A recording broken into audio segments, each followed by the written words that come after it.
I'm Jordan Hatfield. This is Faster Film Critic. Today on the show, we talk The Smashing Machine with Kolter, Chase Fugel, and Eric Wood. The Smashing Machine is a 2025 boxing drama directed by Benny Safdie, starring Dwayne Johnson, Emily Blunt, and Ryan Bader. Guys, it doesn't matter how big you are, 6'4", 280, or 4'7", 95, we have got to stop referring to our stomachs as tummies. This has got to stop. No, stop it. Unless we're talking to our daughters, it's a stomach, not a tummy. Get in, we're going cinephiling. Faster, film critic, talk. Gentlemen, good morning. How are you today? Doing very well. Punch me in the face.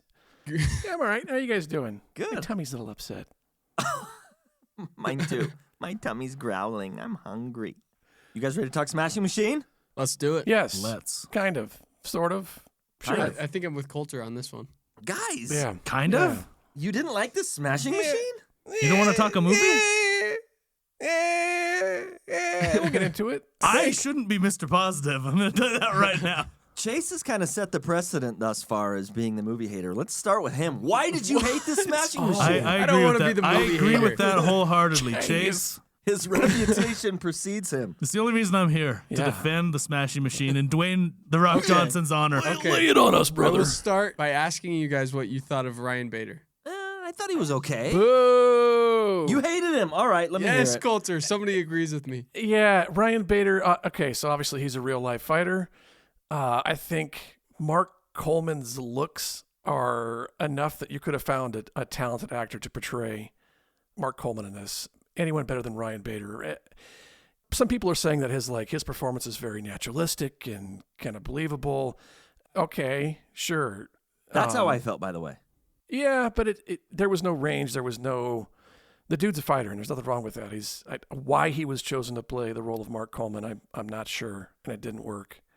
There was something Tarantino said when he was filming one of his movies. He was getting mad at one of his actors, and he said, "Why am I listening to you? Like, give me a reason to listen to you." And I think that's what I wanted from Ryan Bader this whole time. But it was also like, Yeah. it seemed like he was oddly aware of the camera the whole time. Like maybe he was hiding a Yeah. smile or something. I just couldn't Okay. take him seriously. I don't know what it was. Did you guys know who Ryan Yeah. Bader was before the Smashing Machine? Yeah. Yeah. And I know the Yeah. Safdie brothers will cast people often that aren't actors, that just look like, Sure. they're a part of this world, which I think it's cool when it works. Yeah. See, I thought it worked here. Ryan Bader is not going to win any awards, for sure. He's not a No. fantastic actor. I agree with you, Kolter. He doesn't No. have the range.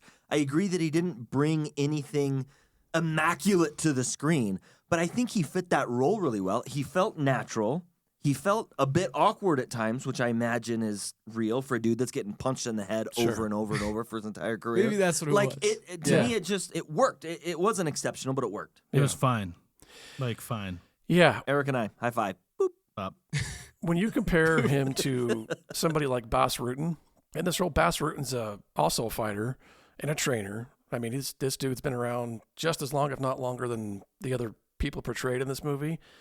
Bas Rutten killed it. Yeah. That scene where he pulls a tendon, I was like, holy shit, that was the best acting in this whole movie. Like, I've never seen a guy that tough.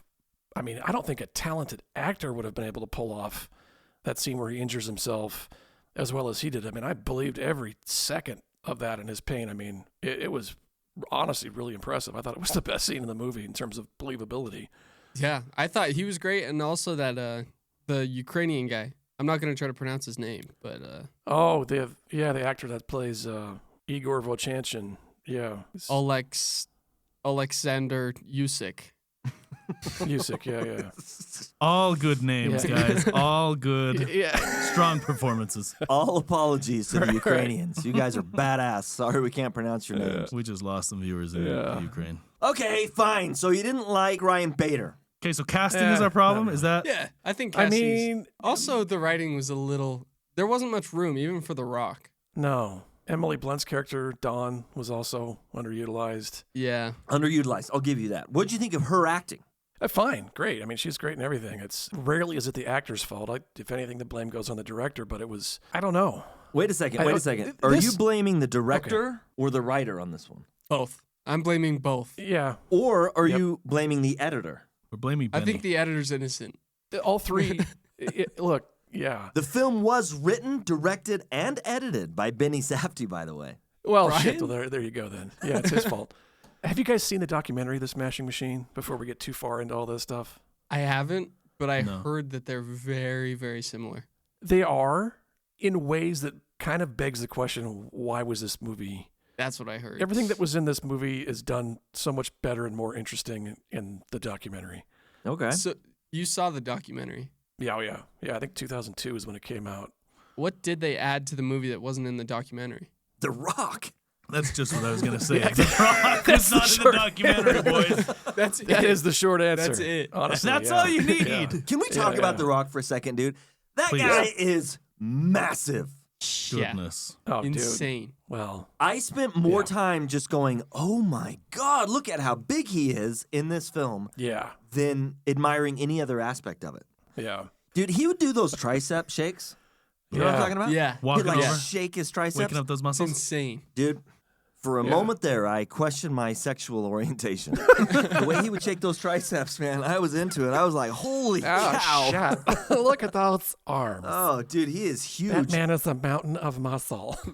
He is. And you know, there were 21 face prosthetics to try and get him to Yeah. look like Mark Kurt. Yeah, the Sure. makeup I think Yeah. is fantastic. But Yeah, I didn't even notice. there was no body prosthetics. That was the Rock we were looking at. That's insane. Which is crazy. There's the one shot where him and Emily Blunt are walking down that street and they're holding hands and his forearm Are is just bigger than massive. her entire arm. It's His insane. veins bulging. I mean, it was. Yeah. It was Oh, impressive. yeah. You guys are going to talk trash about Ryan Bader. What did you guys think of The Rock? Well, I think it stands to reason this is his most challenging role. Does it mean that he was like completely amazing? He was amazing for The Rock and what he usually does, but was it some groundbreaking performance with an insane amount of range? Not really. I mean, it was impressive for him. We haven't seen him do something like this before, but So you're telling me he's not going to win an Oscar? I don't think so. I know so. No way he wins an Oscar for this. And I think it's the writer's fault. I think it's the editor's fault more than anything. Is it the director's fault? Anybody? I'd put some Yeah. 80-20. I'd put 20% Yeah. on the director. You know, the best part of The Rock in this film is his physical appearance. It's Yeah. not his acting. Yeah. They hand out trophies to guys like him. They don't hand out Oscars. Yeah. And that's how I would Yeah. land on The Rock. I thought he was perfect for the role, but Yeah. there was nothing in his performance to make me think he deserved any attention from the Academy. Yeah. I will say, when he takes down that door, I loved it. I thought that was Yeah. captivating. And I also think. Dude, he didn't take the door down. He ripped the door apart. He destroyed the door. And that was fun. I will say, I hear what Kolter's saying about this not being a necessarily meaty performance, right? It's I would say it's pretty meaty. I don't know. I'm kind of torn because I do think it's a performance worth exploring a little bit. I think that the emotional range, I know, I feel like I've looked at reviews that talk about the way he portrays this character. It's kind of like you're saying, it's a little flat, but I do think that he brings a little more nuance than the average. Like, who else? One size that Jordan has alluded to with he's just a massive human being. Yeah. But then to get some of the emotional depth, like I believed what was happening, and I was invested in the story. Granted, I haven't seen the documentary, but I think that some of the subtleties to being a man of that massive size, and maybe some of the emotional depth that you have there as well. Like he's been in relationships. This is a complicated relationship with him and Emily Blunt's character, and I was pretty invested throughout. So like, I don't know that it's around during award season, but I think it's worthy of discussion. I think that he put enough on camera to merit some conversation and some accolades to an extent is where I would put it. I agree that he put enough on camera to fulfill this role as Mark Kerr. In fact, even Mark Kerr said that the way he captured not only his physical appearance, but also his mannerisms, the way he walked, Yes. the way he talked, the way he moved, was The way he all fought. very accurate to Mark Kerr. You got to Yeah. give Dwayne "The Rock" Johnson some credit for that. That's hard to do, and I think he deserves credit for that for sure. That's where I think his true accomplishment comes in there. It's not just his form, it's his physicality in total. And Mark Kerr was an interesting guy because this was at the kind of almost at the birth of mixed martial arts. And, you've got the Pride Fighting Championship that was in Japan. And then the UFC, the early days of UFC, in which the rules were in flux. I mean, you go back and watch the third UFC fight, you're literally going to see a fight where somebody's allowed to punch a guy in the dick multiple times. And here's the thing about Mark Kerr, who was this. Go back and see that. If that's what you're into, you that's do. fine. Get Keith Hackney versus Joe San. Go watch it. And it just makes you nauseous watching this guy get punched in the dick 6-7 times. I mean, and the guy seems to like it because he's not doing much about it. But here's the thing about Mark Kerr. Mark Kerr was this towering dude. And it was odd to see somebody who was so physically intimidating mixed with such a gentility. I mean, he's such a soft-spoken, nice guy. I think one of my favorite scenes is when he's in the doctor's office and he's talking to this older lady. He's like, have you ever heard of the Ultimate Fighting Championship, the UFC? He's just so kind of sweet-natured, and it was such a weird juxtaposition. It's not what you necessarily think. Back in my Air Force days, I used to train with a guy named Pete Petrie. He was a jiu-jitsu guy, and he was, Did he ever punch you in the dick? Yeah, repeatedly. And I liked it. But I did in martial arts when I was a kid. But I didn't have the wrestling game. He had that down to a T, and I'm a tall guy. He was kind of shorter, but just pure muscle. And he was the kind of guy that when you train with him or got in the ring with him, he had this look in his eye, man, that would scare you. And didn't matter. Like, he was the kind of guy, literally. And I would punch him and kick him, and he would just walk through it.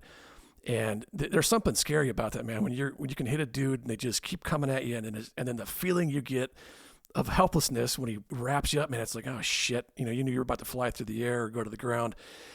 And to hear kind of Mark Kerr in the movie say like, hey, my whole mission is to, I want to hurt the guy before he can hurt me, and this, he describes this feeling of like taking people's will away, and it's so much more thoroughly explored in the documentary and not this. The weird thing about this movie is it's kind of devoid of context. It's like it skips around. We never really find out much about the relationship between Don and Mark, aside from a couple of scenes here and there. But now that Erica's brought it up, I think he highlighted a couple of things that I didn't take into consideration at first, which was, yeah, maybe there is a little bit more emotional range, and definitely stretched Dwayne Johnson's kind of acting muscles in a way that I didn't expect. It was a weird, kind of unthorough character study that, for it being a movie about a fighter, they really didn't focus much on the fighting aspect of it. They didn't, and I'm not going to lie to you. I expected Chase to really appreciate that. Chase is a Benny Safdie fan. Am I wrong? Yeah, I like Benny Safdie. You're a big Benny Safdie fan. And this wasn't a sports movie. I expected it to be kind of an intense, But it was a classic it was a, rise to fame. was a sports movie. Is that where you're placing this, or what do you I would say define it a sports wasn't. movie? I mean, it avoided a lot of the tropes that you see in sports movies. It was really more of an introspective drama than it was a rise to fame, conquer and win, intense, violent sports film. Yeah. And coming out of it, I thought to myself, Chase is going to like this. So I want to know, Chase. Really? Why didn't you like it? Because you didn't just not like it. You really didn't like it. Am I correct? Yeah, I think that's a good way to put it. Maybe what I like so much about Safdie is more Josh than Benny. It's a Coen brother thing. Yeah. Yeah. Yeah. You're a Joel Coen, not an Ethan Coen. Yeah, that's a good way to put it. It's one of those. Yeah. Okay. I feel that.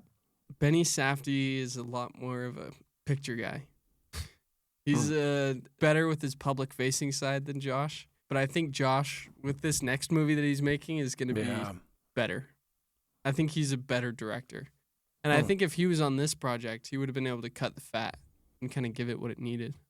Well, Benny kind of shoots things well. I mean, some of this movie shot on 16 millimeter. Yeah, it's shot really Kind well. of gives it a documentary feel in itself. It was shot on 16 millimeter, 70 millimeter, and VHS. Yeah, Yeah, I VHS forgot at about the that. start, that was sick. That's pretty Yeah. cool. Yeah. Yeah.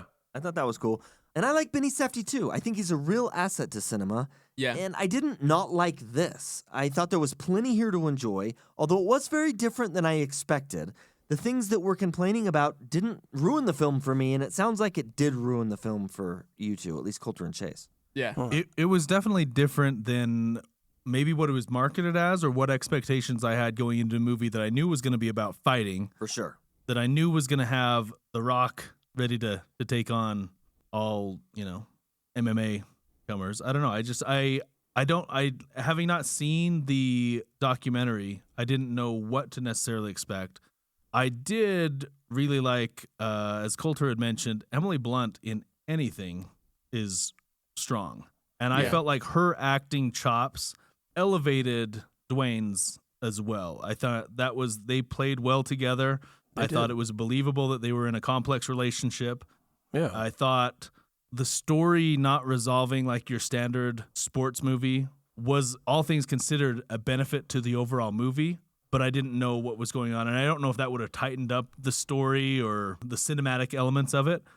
Yeah. But it was an interesting exploration of Benny, but it is definitely not your standard sports movie that you kind of thought maybe you were going into.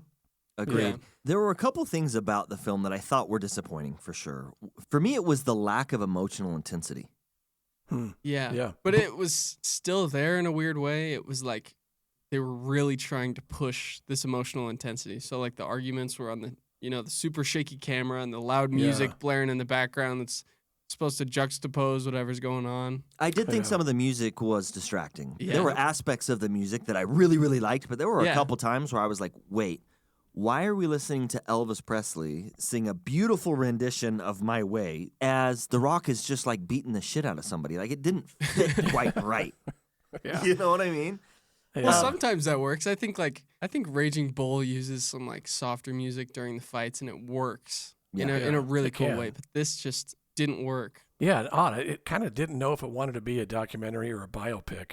And for those that don't know a whole lot about Mark Kerr, he had a very interesting. I mean, the dude was a roadie for the Who, which is kind of where he started getting on the path of using drugs. Later on in his career, he was pursuing becoming an Olympic wrestler. Got hooked on PEDs as well as opiates. I don't know. It was weird to just focus on this 3 years of his career. And Kolter, you watched Mark Kerr, correct? I did. I mean, I remember watching the fight where Igor Vovchanchyn hit him in the head illegally with knees when it happened. And how big was Mark Kerr? I mean, I know in '97 he was the 2-time UFC tournament champion, but Right. was this guy all over the place? Were you a huge fan watching him? Everyone watched him? He was a big deal or what? Yeah, partial part, I think, because a long time ago, having studied martial arts, I respected the discipline behind it. I really liked the aspect of, you're not supposed to use these skills unless you absolutely have to. There was a sense of dignity and respect that was wrapped up in this. And then you had a lot of guys early on that were glorified street fighters and just kind of nasty dudes that just loved to fight. And here came this guy that was this physical specimen, but he was so soft-spoken and gentle, and there was something interesting about that blend of character traits that made him an interesting fighter and easy to root for. Chung Lee was my favorite of all the street fighters, by the way. Dude, she was I want to great. throw fireballs. Badass. She was fantastic. The way she do that up-down spinny kick. Yeah. Dude, Mark Kerr couldn't have defended that. No. No, who can? I was talking earlier about the lack of emotional intensity here. One thing that I just cannot wrap my mind around is the missing scene in this film. There's a couple. Yeah, that's true, but I'm talking about the scene where Mark Kerr overdoses. Yeah. That could have been such an emotional Yeah. part of the film. I mean, And it just we talk all the time about show, don't tell. They Right. didn't even attempt to show it. They Yeah. just told you. Now, Emily Blunt was amazing at portraying that emotion from her side, but Oh, yeah. I needed Yeah. to be pulled into the film emotionally. That was one aspect where they easily could have done it, Yeah. and they didn't even attempt it. yeah. Unless, and I'm totally speculating here, they did attempt it, and The Rock can't reach that level of Sure. emotional depth in his acting, and so they cut it. Yeah. Again, I'm blaming the editor. Or, But, or darkness. I think his brand is a pretty family friendly. He's the Jumanji. hero. He's the star of Yeah. Jumanji, of Moana. anything that he really puts his stamp on. Yeah, I think him in a missing scene like you're alluding to would be a pretty dark turn for an artist. And I wouldn't doubt for a second that he couldn't handle that as an actor. I wouldn't doubt that for a second, but the film needed it. He couldn't Yeah. It did handle need it, it. or that his public persona or his presence, if something that out of character, like his reputation is I'm the good guy that saves the day in Jumanji and all those things, would that be too big of a hit? Is that what you're saying? Like too big of a knock against what he normally does? No, I think you bring up a great point. A lot of actors refuse to do certain roles because they're worried about their public perception. Yeah. But The Rock took this role and he knew what it was, and I think that he was willing to do what was asked of him. I don't think that he has the acting chops to portray something that deep and something that emotional. I just don't think he has the ability. Keep in mind, this guy is wrestler first, actor second. Football That's a good player point. somewhere along the way as well, Yeah. right? That's Yeah. right, Yeah. In talking about the missing scene, I also thought another missing scene that you could compare would be, I don't feel like there was enough Emily Blunt getting drunk and losing herself to addiction and that as Yeah. well. I thought they almost they drive you right there and then they let off the gas on both of those elements Yeah. Agreed. in both of their battles. And it seems like it's a conscious decision to do that.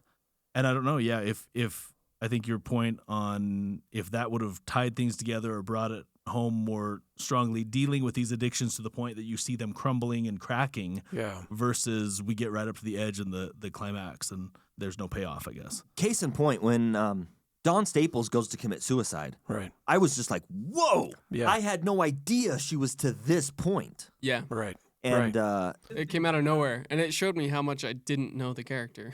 Yes. Exactly. See, and I think I was engaged more with it, but I do think that made, because you omit so many areas, that when you see that, when it gets that close to her holding the gun up and I don't know where he's going with this. I don't know anything about Mark and his real life. I had no idea. Had he witnessed a murder? Was this going to end like that? And so it was shocking, and I think that connected me more to the story overall because I was like, man, I'm in. I do not want to see that from, everyone's favorite Emily Blunt. I think consensus is we all are very pro her work, at least in this. So Yeah. yeah, again, though, guys, I don't want to sound too negative. I enjoyed the film. This is why the film isn't a 4-star film, in my opinion. But Yeah. it doesn't mean that it's a bad film. I was unfamiliar with Mark Kerr. I wouldn't have known his name had you told me pre-Smashing Machine. That's 2025 Smashing Machine. I sat down. I was engaged in the story the whole way through. I never found myself getting bored. I never found myself really picking the film apart. It ended, and I was like, that was a good time at the movie theater. Like, I enjoyed the movie. I was a little bored, and then the ending was my least favorite part, probably. What about the ending did you not like? The very end, When the credits rolled? right before that. With the actual Remind me. Mark Kerr. You don't remember when Mark Kerr's actually in it and he does the sitcom drive Okay, away that Oh, yeah. part of the... is it the shopping In his- center or the Guys, grocery store? Or in whatever? his super shiny Ford truck? Again, guys, Mark Kerr had a career where he was beat in the head over Yeah. and over. You Yeah, he's can't got expect serious him problems to from it. not... Yeah, you can't expect him to not wave at you as he drives by in his truck. I'm going to blame the editor for that one as well. Not going to blame Yeah. Mark Kerr. Or him just being asked to show up and buy some groceries. Yeah. Of course he's going to wave at you while he's buying groceries. I can't imagine how many times Benny Safdie asked him not to wave, but by the time he says roll tape, Mark, man, just get in the you truck. can't expect Mark to I remember can't. I that. have to say hi to everybody. Hi, everybody. Take like 25, Mark, please don't wave. Click. Yeah. It There felt he like goes we were waving watching again. Full Okay, House so all of a wave. sudden. Hi. Did you guys have a fun time watching the movie? I think there was also another missing scene in there. I was really hoping to see The Rock in a turtleneck and a chain again. Oh, yeah. That's true. Well, guys, I want to know exactly what you thought of the Smashing Machine. Let's go ahead and rate it on a scale of 1 to 5. What do you give it? It didn't work for me the way it worked for you two, I'm afraid. But no, the style was really cool. I got a little bored. I thought it was a little overly engineered. Like right off the bat, it seemed like it was really pushing to make Mark Kerr look like this good guy. The smoothie incident, the cat, where he's nice about the cat being on his super expensive couch, and he talks to the old lady and explains what the UFC is, which I thought was You wanted him to be an asshole. well, I wanted to see him. I didn't want to see. You wanted to the see him side, as an I didn't. asshole. I didn't want to see the side that Benny wanted the audience to see. You wanted to see him pick up his chair and throw it at that old woman in the hospital. I kind of Then did. body slam her. And then just like the start, have that like soft voiceover. I would have liked that over him throwing the chair at the old lady. Okay. That would have been great. So what do you rate it? 1.5. 1.5. I'm going to give it a 3. Okay. This movie copied, replicated, whatever you want to call it, so many scenes from the documentary. And I have to ask why. Why would you do that when you've got an actual documentary, fully fleshed, interesting, that captures everything from the fights to the more intimate moments of Mark Kerr and his girlfriend Dawn's life? I don't know why this really needed to be made, other than I know it was kind of a passion project for Dwayne Johnson. I think he was really good in the role. I think he got to show off some talents that we haven't seen before. But again, I think it's just kind of devoid of context. There's some weird scenes in the movie. We didn't talk about this, but there's a scene where there's like an announcer voice in the background talking us through the fights. And it just seemed weird and dreamlike and low energy, and it just a lot of odd choices that were made. We never see a reconciliation scene between Dawn and Mark Kerr after their big blowout, and she goes off to be put on monitoring after the suicide attempt. You know, it doesn't cover the use of performance-enhancing drugs. That was a big problem with Mark's addiction, along with the use of opiates. Maybe another reason, going back to the public image that you'd mentioned, Jordan. Interesting enough, it felt its length and then some. Like Chase said, I think I was a little bored in parts, just kind of scratching my head as to some of the choices that were made in the movie. Weird editing, weird pacing, some odd casting choices. A bit of a disappointment, so I'm going to come in at 2.5. So I do agree that there were some strange choices in the film. I blame the editor for that. The story itself had me engaged enough that I had a good time at the movie theater. I think what I gather from our conversation today is if you're familiar with Mark Kerr and you know his story, the film maybe has less to offer. But if you don't know Mark Kerr... I didn't know Mark Kerr. I didn't... Okay, fine. You just threw my whole segment right out the window. Fine. I'm giving it 3 stars. We want to know, what did you think of The Smashing Machine? Please tell us. All right, folks, if you're looking for gut punch drama that sweats heart and bleeds truth, look no further than The Wrestler. Okay, I'm not going to do that the whole time. But look here, Mickey Rourke gives a performance of his lifetime in a Darren Aronofsky film, which honestly is just much better than The Smashing Machine in every way. And it's literally the movie that kind of revived Mickey Rourke's career. So, I could also recommend that you could watch The Smashing Machine, the documentary from 2002 about Mark Kerr and the brutal world of early MMA. But let's be real. If we wanted to watch big dudes get sad in hotel rooms, just go to any, Holiday Inn during WrestleCon or something. But yeah, The Wrestler has everything. So the drama, the spandex, the deli counter, whatever. It's a much better film than The Smashing Machine. So go check that one out. Thank you for listening to Faster Film Critic, and tune in next week when we talk Tron Ares. You can also follow us on Letterboxd, Cinetrack, and Instagram. Email us at fasterfilmcritic@gmail.com. Hit us up with questions, comments, feedback, review requests, and share this episode with your movie-loving friends.